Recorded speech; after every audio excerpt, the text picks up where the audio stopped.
안녕하세요. 코인우먼입니다. 오늘은 2023년 3월 21일 화요일입니다. 구독과 좋아요, 알림 설정 정중히 부탁드리며 오늘 영상 시작하겠습니다. 얼마 전에 코인우먼 채널에서 보이저 자산을 인수하려고 하는 바이낸스를 반대하는 SEC에 대해서 와이스 판사의 판결이 리플과 SEC 소송에 있어서 공정고지 방어를 지지할 만한 내용이라고 미국 법률 전문가들의 의견이 있었다라고 말씀을 드렸습니다. 어제 정말로 리플이 토레스 판사에게 이번 SEC와의 소송에서 와이스 판사의 결정은 리플의 공정고지 방어를 추가로 지원하는 내용이라며 그 내용을 제출을 했고요. 리플이 제출한 와이스 판사의 판결 내용은 크게 두 가지로 정리가 됩니다. 하나는 SEC는 보이저 자산이 증권의 측면을 가지고 있고 또 바이낸스는 미국에 등록되지 않은 증권거래소이기 때문에 바이낸스의 보이저 자산 인수를 반대하고 있는데 이에 대해서 판사는 SEC는 채무자질을 증명해야 한다고 주장하는 것이 무엇인지에 대한 지침을 전혀 제공하지 않았다. 또한 일반적으로 시장 참여자들에게 SEC가 제공하는 지침이 제한적이다라고 강조를 했다고 말을 하고요. 그래서 판사가 SEC 변호사들의 모호함을 지적했다라고 이야기를 하고 있습니다. 두 번째로 현재 암호화폐 시장 참가자들은 매우 불확실하다고 설명할 수 있는 규제 환경에 놓여 있는데 암호화폐 거래소가 몇 년 동안 존재했음에도 불구하고 증권법의 적용을 받아야 하는지 아닌지에 대해서 여전히 불명확하다라며 여전히 규제기관이 명확한 규제를 전달하지 못하는 것은 공정고지 방어와도 관련이 있다라고 이야기를 하고 있습니다. 이에 대해서 미국 법률 전문가들의 의견을 보시면 제레미 호건 변호사의 경우에는 판사가 암호화폐가 증권인지를 결정하는데 어떤 기준을 사용해야 하는지조차 미국 규제 당국들이 스스로 합의한 것이 없는 것에 대해서 강하게 비판했다며 점점 우리는 가까워지고 있다라는 표현을 하는데요. 가까워지고 있다라는 표현은 작게는 리플의 승리, 크게는 암호화폐 업계의 승리라고 말할 수 있을 것 같습니다. 존 디든 변호사는 만약 토레스 판사가 현재 진행 중인 결정 초안에서 디지털 자산에 대한 SEC의 접근 방식과 일관성 없는 행동, 태도를 비판하기로 마음먹었다면 그녀는 보이저 관련 판결을 자신의 비판에 대한 추가적인 확증 증거로 인용할 수 있을 것이다 라고 이야기를 하면서 나는 1년 전에 토레스 판사가 리플의 임원 브래드 갈링하우스와 크리스 라센의 손을 들어줄 것이다 라고 예측을 했었고 토레스 판사가 합리적인 배심원단이 결코 XRP가 증권이라는 것을 몰랐을 때의 두 임원의 활동이 무모했다고 결론을 내릴 수 없다고 판단할 것이다 라고 믿는다 라고 이야기를 했다고 하고 있습니다. 결국 존 디든 변호사는 토레스 판사가 리플의 손을 들어줄 거라는 이야기를 좀 길고 돌려서 이야기한 것 같은데요. 빌 모건 변호사의 경우는 와이스 판사는 보이저 사건에 대한 판결을 내리기 전에 이미 토레스 판사와 네번 판사의 특정 결정에 대해 읽거나 알고 있었을 것이다. 즉 반대로 와이스 판사가 리플과 SEC 소송에서 보여준 네번 판사와 토레스 판사의 태도를 통해서 자신이 무엇을 다루어야 하는지 알게 되었다는 말인 것 같은데요.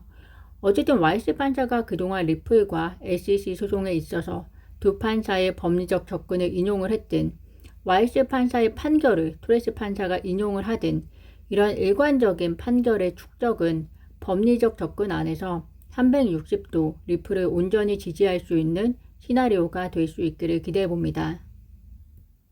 헬스터 피어스 SEC 위원이 현지 시간으로 20일 한 대학에서 겐실러 SEC 위원장이 너무 많은 일을 서둘러서 동시에 처리하려고 한다라고 지적했습니다. 그는 암호화폐 그리고 증권 관련 규제 정책 수립 등의 시급한 안건들을 해결하기엔 지금 쌓여있는 일들이 많다. 업계에 문제가 있다고 생각이 된다면 규제를 통해서 처리하고 집행 조치는 그 규정에 따라 진행하는 것이 보다 효율적일 수 있다라고 강조를 했는데요.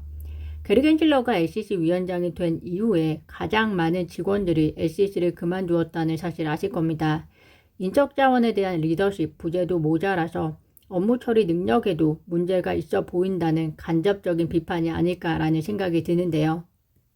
규제를 먼저 정하고 규제에 의한 집행 조치를 해야 된다는 것을 다수의 사람들은 알고 있는데 그렇게 하지 못하는 이유는 결국 욕심이라고 보이는데요. 주어진 임기 내에서 SEC라는 조직을 튼튼하게 만드는 성과, 그것보다도 뭔가 그럴싸한 이야기가 될 만한 업적, 보이기 위한 업적, 스토리가 될 만한 업적을 넣기 위해서는 시간이 없으니 생기는 패단이라고 생각이 듭니다. 연준 비공식 대변인이 3월 FOMC에서의 금리 인상을 25bp로 예측을 했고요. 3월 점도표가 시사하는 바가 크지 않을 것이라고 이야기도 했는데요. 즉 장기적인 관점을 전망해 볼 수 있는 정도일 뿐이고 연준 의장이 FOMC 이후 기자회견을 갖는 동안에도 그 입장이나 답변이 바뀔 수 있을 것이라고 이야기를 했는데요. 그만큼 현재 시장의 변동성이 크고 중소은행 파산의 위기가 어디로 트일지 모르는 상황이기 때문에 나온 이야기이지 않을까 생각이 듭니다. 이런 불확실성 속에서 아마존은 다시 9,000명 이상의 직원을 추가로 줄일 것이라고 밝혔습니다. 아마존 CEO는 20일 직원들에게 보낸 공지에서 단기적 미래에 대한 불확실성 뿐만이 아니라 경제 상황을 고려해서 이같이 결정했다라고 말했는데요. 이번에 감원은 지난 11월과 1월에 걸쳐 발표했던 18,000명의 감원 이후 추가로 나온 결정이기 때문에 이 추가적인 9,000명 이상의 감원 소식은 심각한 결정이지 않을까라는 생각이 듭니다. 현재 포장이 되어 있지만 미국의 상황이 생각보다 약한 경기 침체가 아니라 강한 경기 침체로 확장될 가능성도 매우 높다고 보여지고요. 이에 대해서 큰 기업들은 비용 감소를 통해서 긴축 경영을 통해 위기를 극복해 나갈 준비를 하고 있는 것이 아닐까라는 생각도 해봅니다. 구독자분들께서는 지금 바라보시는 미국 그리고 세계의 경제는 어떠실까요? 금융감독원이 가상자산의 증권성 판단을 위해서 SEC로의 출장을 타진 중이라는 보도에 대해서 일부 사실과 다르다고 해명했다는 소식입니다.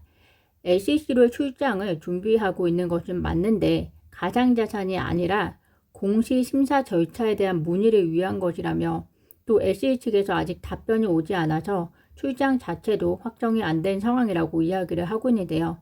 과연 가서 공시 절차에 대한 문의만 하고 올 것인지 아니면 SEC의 가상자산 규제에 대한 질문도 같이 할 것인지 아니면 SEC 규제 당국이 한국에게 SEC의 기로를 함께 하자고 설득할 것인지 그것은 아무도 모를 일이라고 생각이 들고요. 아마도 금감원이 무슨 이야기를 했는지 구체적으로 공개하지 않는 한 가상자산에 대한 규제안을 내놓을 때쯤에나 영향을 받았는지 안 받았는지 유추해 볼 수 있지 않을까 생각이 듭니다. 제가 오늘 준비한 소식은 여기까지입니다. 오늘도 영상 시청 진심으로 감사드리고요. 구독과 좋아요, 알림 설정은 코인 우먼에게 큰 힘이 됩니다. 감사합니다.